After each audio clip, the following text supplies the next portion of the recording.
the team. Hey team, this is McGuire Review, and today we are going to take a look at a very cool game that is hitting Kickstarter, and that is Flourish by James and Clarissa Wilson. Now, you may know James Wilson from Everdale, a phenomenal game also from Starling Games. They are now coming back, James as well as Clarissa, for Flourish, again with Starling Games, and just an awesome, awesome production. You can see here on the artwork, that's probably one of the things that I like that really drew me in on this game. Now we're going to talk about the components, we're going to talk about the expansions that come with this game, we're going to talk about some of the things that I really, really like. We're even going to hit a couple things that you need to be careful about when it comes to the components, as well as even some of the gameplay styles that this title has to offer, because it does have quite a few different gameplay styles here. Here's our little fence that borders for our neighbors. We'll get into that here in a second. First thing I want to hit, though, is the box. We're going to go through the components, and then we're going to get into exactly how to play the game. So this is the box here. You can see that it does come with some really cool little inserts. You can see there how that looks pretty awesome. On the back here, it is a 1 to 7 player game, ages 8+, and it's 20 minutes. So this one plays out really fast, which is one of the things that I actually really like about this title, is how fast it actually plays out. You can play multiple games. There's even a style of gameplay that you can do where you can earn these awesome badges where you have to play at least 3 games. So the games do play very quickly, 20 minutes. So you're into the game and you're out before you know it. And that's a really, really cool thing about this title. And it makes you want to kind of come back to the table and play it over and over again. Okay, so there's the box. You can see awesome little layout. And this doesn't really necessarily mean anything the way that it is. It's just that's where all the components will go back and store neatly in the box. Everything that you see here, as well as a few other things that I have behind the box here, will all flush neatly go back in the box, which is nice. Now, something else that they do include here in the box, which I thought was good, are a couple sheets that actually let you know how to build that insert, and then even a design of how you would put those components back in the box. You'll see there on that bottom corner. And then on this one here, it shows you how to build all of the Folly buildings. This is part of an expansion. This signature edition, and that's what this is. It is the signature edition of Flourish. Does come with 2 expansions. One is Friends, and one is Follies. The Follies are all the buildings that you have up front here, which are amazing. I love this component, but we are going to talk about that here in a minute.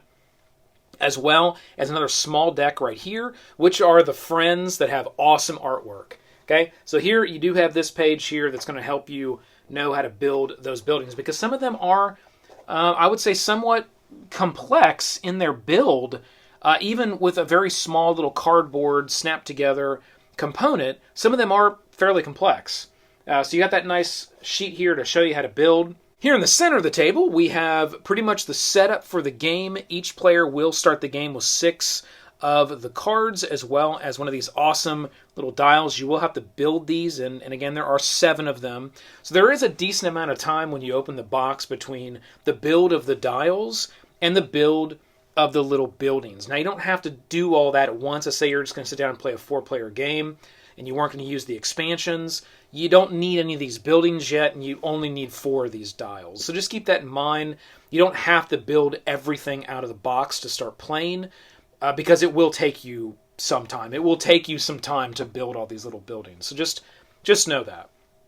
And then you're going to have your little walls, which is cool, and this is just a mechanic in the game, and we'll talk about what you do with those walls here in a second, as well as a few other little things we have seen in these titles from Starling Game, kind of these thicker cardboard chits that are mainly just artistic that come with the game, and you can use them for different things.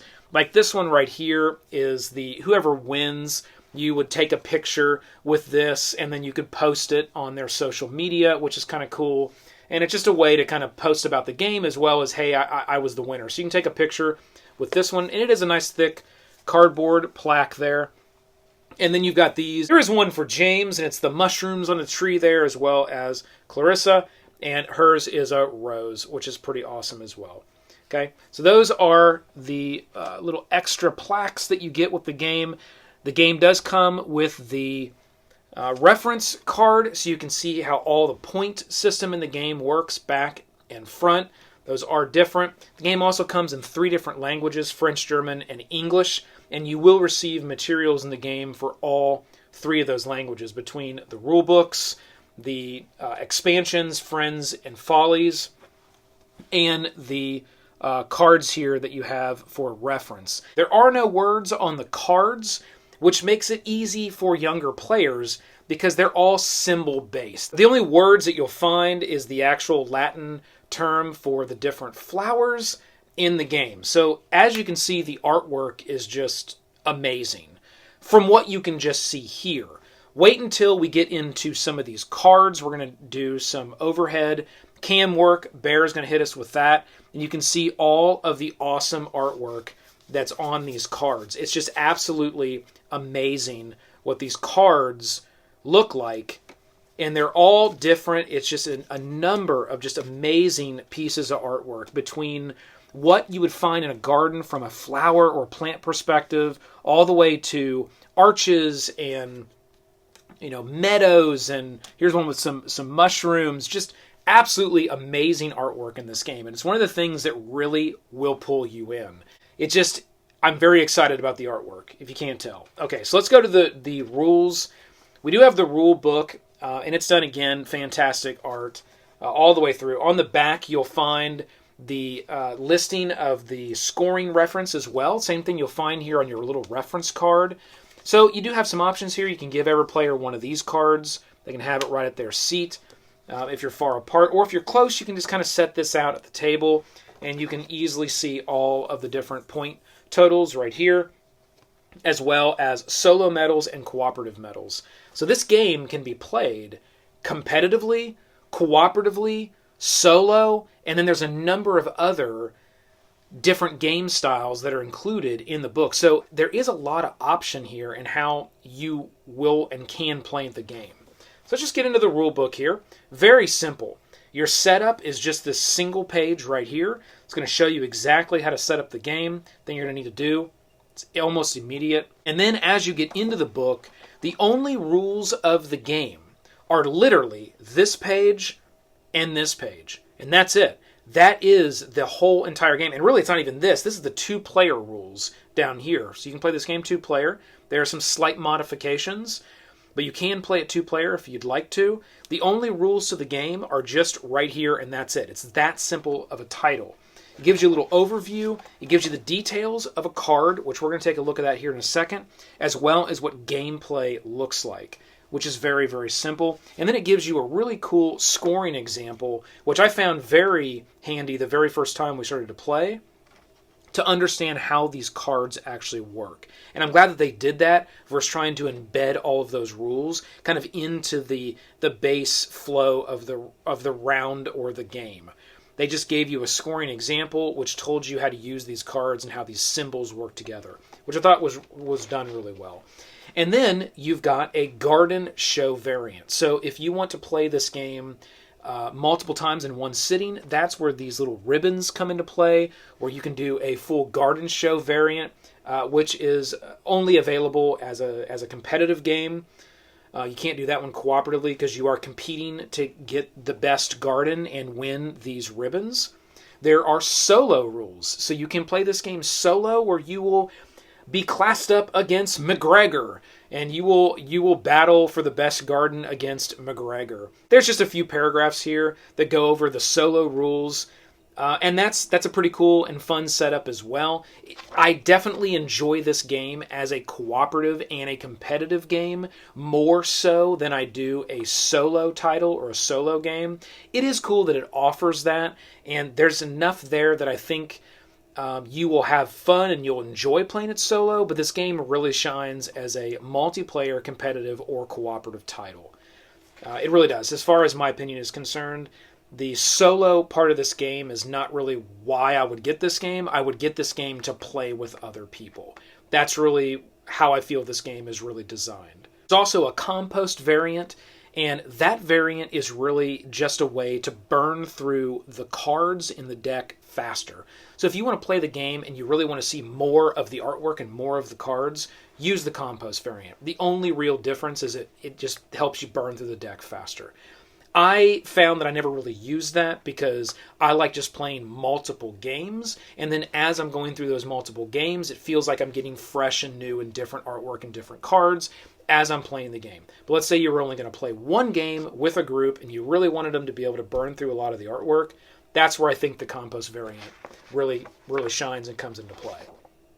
And then we already saw on the back here what we have to offer there. Okay, those are all the rules of the game and everything that you have. Then we've got the Friends and Follies Flourish expansions, again with the Signature Edition here on Kickstarter. You will get both of these expansions included in the Signature Edition. Friends is very, very simple. It's these cards right here, and the artwork on these are awesome. And what you're going to find here is essentially just different types of animals that you would find in and amongst your garden. And there's just a number of them. Let me find another. Here's a little cat. It's pretty cool. It's just so these birds are cool here. We'll put these birds up front.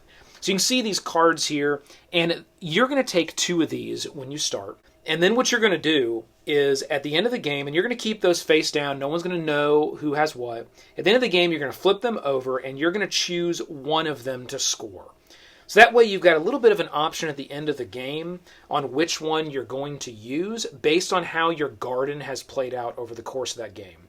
That's one thing about this game. You'll find you may have a strategy, and that strategy may very quickly change because of the cards your neighbors are giving you and or the cards that you still have in your hand, because you do have to give away cards every single turn of this game, which is an interesting concept that you'll find yourself a lot of times wanting to I want to keep all the cards because you only have 6 cards in your hand at any point in time. I want to keep all these cards. I need them all. They all kind of work in a combo together, but you have to give away 2 of them every turn. This is how the Friends is going to work. It's that simple. It's just 2 cards. You keep them face down, turn them over, score one of them. And that's the Friends expansion. Then on the other side, you have the Follies expansion. This one is a little bit more advanced, and I love using the Follies expansion, and I highly recommend you play this game with the Follies expansion because of how it works. We're going to come back and talk about how the Follies expansion works after we look at the base gameplay of this game, and I think the Follies expansion will make more sense once we go through it. So I'm going to move these cards right over here, so they are out of our way. And then we're going to look at the game. So we're going to take these, we're going to put these away, and we'll put these right on top, and we'll set these over here. This is what's going to happen when we get our expansion. We would definitely have, every player will get 1 of each one of the little buildings. So you'll get each one of those when you do the expansion. So you're going to start with 6 cards as well as your dial right out in front of you here. The dial having awesome garden artwork on it as well. There's nothing on the back, it's just gray. But the front, how cool is the artwork on that? Looks really cool. You are going to start all in the zeros, and how you will put in your scores, this is the 1s place, the 10s place, and the 100s place. So you just put in your score and you'll calculate that over the course of the game. That's all this dial serves, which is nice. I'm glad they gave you a dial like that and you didn't just have to track this. That's really cool. You are going to look at your 6 cards in your hand. And every single time it is your turn, it will be everyone else's turn at the same time. Play happens simultaneously from that perspective. So out in front of you, okay, you are going to choose one of these cards to play, and you're going to choose 2 other cards to give to your neighbors. Now, your neighbors are the people directly on your right, that's left, directly on your left and your right. And that is what these little barriers represent. They're the little fences and little barriers between neighbors. So you're going to select one of your cards. Let's say I wanted this one. Okay, I wanted to play this card. I'm going to put that face down in front of me, and every other player is going to do that at the exact same time.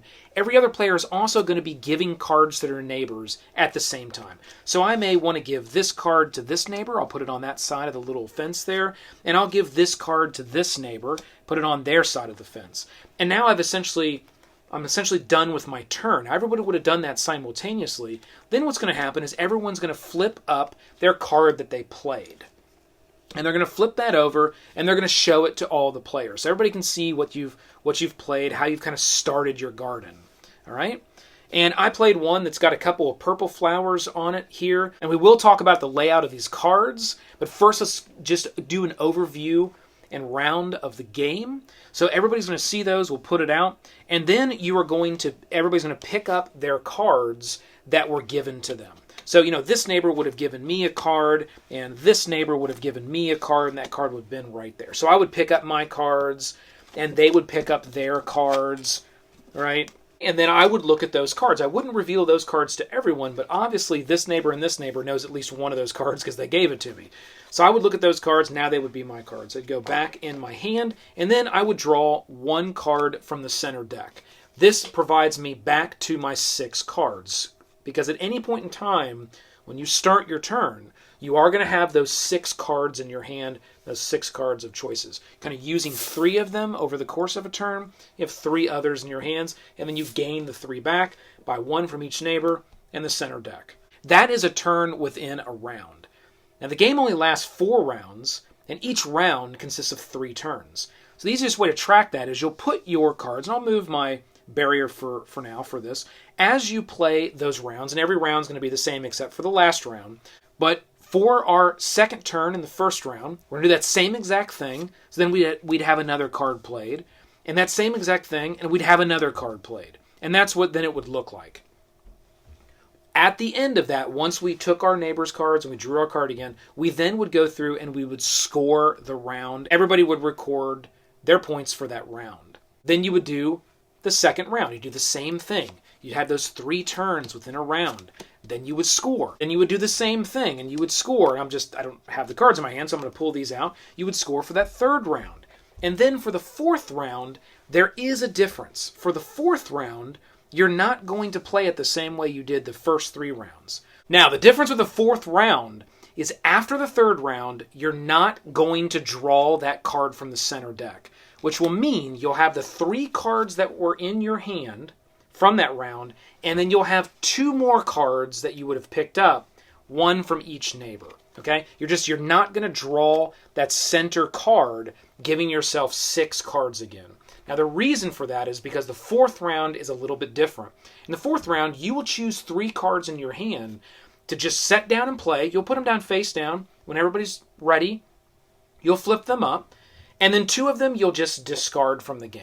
So if these were the 3 cards that I chose to play, I'd put all 3 of them down at once. And it's kind of that final sort of boost to the game. And then you'd flip all 3 of them up. And everyone would do that simultaneously when they were ready. And then you would execute end of round scoring on those cards. And then you would execute end of game scoring. So now let's talk about the setup of these cards. Because every card offers different types of things. You can see these cards here, how they have different symbols on them and all kinds of different types of things. So we'll just look at the cards that are here in front of me. There's essentially 4 different parts of a card. Now, not all 4 of those parts will always be there. The first part is here on the side. You'll see some cards, not all cards, but some cards actually have a flower or vine symbol or a mushroom symbol. Is essentially what that card is worth. So, for instance, this card right here has 2 vine symbols. Those become very important when you are doing end game as well as end of round scoring. So the first thing we're going to look at is end of round scoring.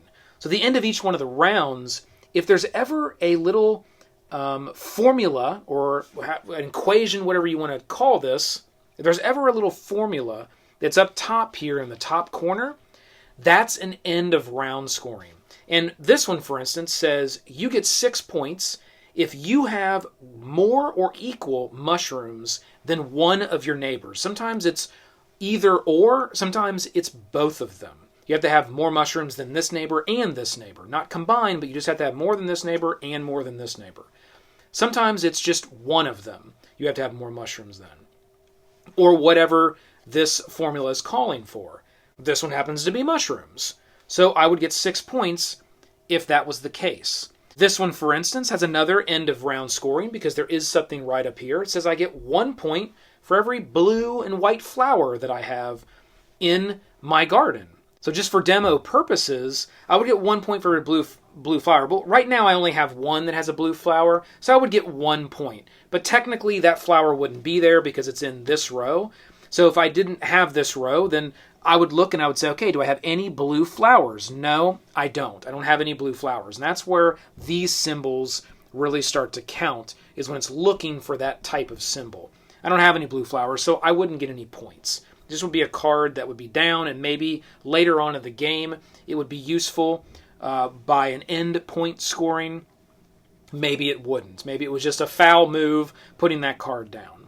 Okay? The next thing that we're going to see are something called the stones. And that's going to be in the bottom corner right here. The larger gray squares with a little icon on them. Those are going to be things that you're putting into your garden. So this one is like a little bridge type structure that you're putting into your garden. A little wall bridge type structure. Here's another structure. This one is a path. And this path is a purple flower path. And there may be scoring that calls specifically for purple flower paths. So that's important. This is a purple flower path. The last thing that we're going to find is down here in this corner, which will generally be smaller text, much like the text you'll find for the round scoring up top.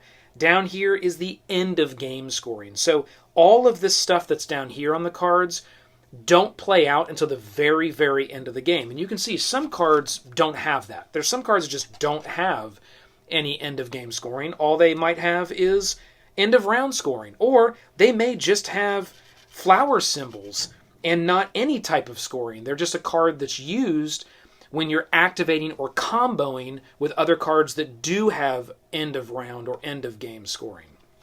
That's one of the things I really like, is how you can use these cards and combo them together and create really cool combos, not just for round scoring, but end of game scoring, which is a lot of fun. All right, so that's all of the ways that the card can be used. Another cool thing that you'll find is, I'll give you an example right here. Down here, there's an end of game scoring from this card. It says you get 3 points for every little wall bridge that your neighbors have.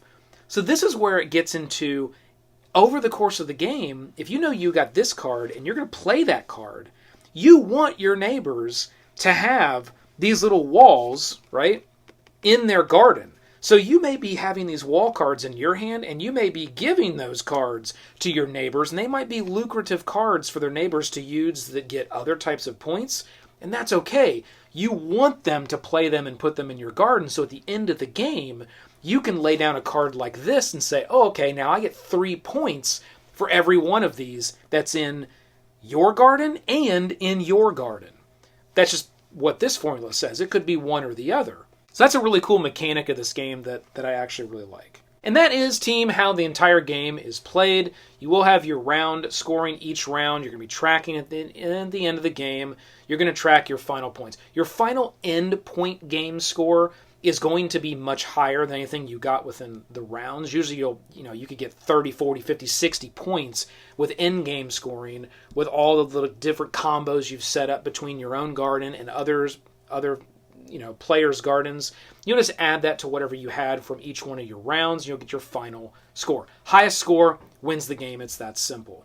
Now let's talk a little bit about, we're going to put this wall right back here. Now let's talk about the Follies part of the expansion. So when you play the Follies expansion, you're going to get one of each one of the buildings. So you'll have 5 buildings, okay? And they are absolutely fantastic. Awesome components. They have a very elegant little look to them. And they're very complex, each one of them. One word of advice that I will give is you do need to be careful when you put these together.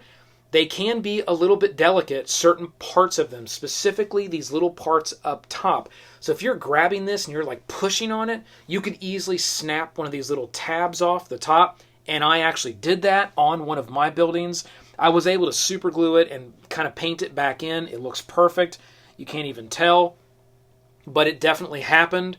And from a review perspective, I want to make sure that I note that that you do need to be really careful when you build these. And I'm talking careful because the chit thickness that's used for these is not the thicker chit that you usually use when you make little building structures. It is the standard medium-size chit thickness that you would use for any type of chit, which is not a problem, and it actually looks really good and elegant when it's all together. It's the right size for the look. You just have to be careful when you're putting the buildings together. So, word of warning there. Be very careful when you're putting the buildings together, or you will break them. So how do you play Follies? You get the 5 buildings, and these buildings are going to be placed on cards as you play the game.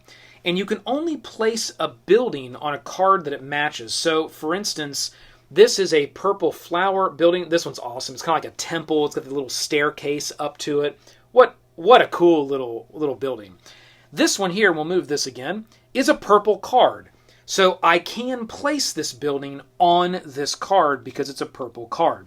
I can place, this is probably my favorite building, either this one or the ruins. Probably this one is my favorite building. It's very simple, but it's definitely my favorite. This one can be placed on this card because it's got the green symbol. I cannot place this on the mushrooms. I cannot place this here. I cannot place it here or here. It has to be placed on a matching card of its symbol. And then that building will stay there for the rest of the game. So over the course of the game, you're going to be placing these. And let's see, this one's for the mushroom. And let's say I wanted the mushroom here. And this one's a blue. And let's say I wanted the blue here. Okay? You're going to be placing these over the course of the game. The only difference at this point, if you're playing with the Folly buildings, is the way that you do your 4th round. You're not just going to select your 3 cards and put them down. I mean, you are technically going to do that, but you're going to be able to put them down differently. You're going to be able to put them down anywhere you want around your 3x3 grid. And the reason is because these buildings will score 2 points for every card they're on that has their matching symbol, plus any other card that matches that symbol that is adjacent. Not diagonal, true adjacent. So what that allows you to do is then get extra points, that's 2 points each extra, on top of whatever you would get for that final round scoring, final end game scoring. So if these were my 3 last cards, I would look and I would say, okay, mushrooms, I got a mushroom. I'm going to place this card here because then that's going to give me 1, 2, 3, 4 because it's another mushroom adjacent. And this one's a mushroom and a green. I'm going to place that one here because it has a green. And I'm going to place, well, I have 2 greens left. So there's nothing else that I can do because I can't put it here. It won't work diagonal. And I don't have any other cards on the outside that were green. But let's say, for instance, perfect. Here's a blue one. Let's say that my 3rd card was this blue one. I could put that blue one right over here, and then that would be an adjacent and would also get me 2 points. Now, just to clarify on the point system, it is 2 points for every one of the symbols. So, for instance, this one, it would be 1, 2, 3, 4, 5, 6. This one would just be 1, 2, 3, 4, because there's only one symbol. You also get 3 points for every card that is adjacent to this that does not have any of the symbols colored in. So, for this one, this would actually work. This card does not have any of those symbols colored in, and that is adjacent to this. So this is a big point score on this building if it was placed here. It'd be 1, 2, 3, 4, 5, 6, 7, 8, 9. So this building right here would bring me 9 points at the end of the game, which is pretty awesome. And that's how that scoring is going to work. Also, you will only put these buildings out at the end of the round. And with this expansion, you can readjust where the cards are within that row. You may want to do that for one reason or the other. And then once you lock and place a building, it is there for the rest of the game. If you do have any buildings at the end of the game that were not placed on cards, at that point, those would be -5 points each. So you really want to get your Folly buildings out and placed on the cards. So I love the way that the Folly expansion works. It offers these awesome little buildings. It adds 3D height to the game board. The artwork matches perfectly, and I like this concept of the last round, being able to sort of place the cards around your garden and strategically position that last round of cards to give you those optimal points for where your buildings were placed. It also adds a layer of strategy to ensure that you're putting your buildings at the right location, based on the cards that you have in your hand near the end of the game. So I may hold off and not initially put it right there, because that would have technically been the first card I would have played in the game. Maybe I hold that little purple building and I decided to put it there because that's also a purple card where I could put that folly building.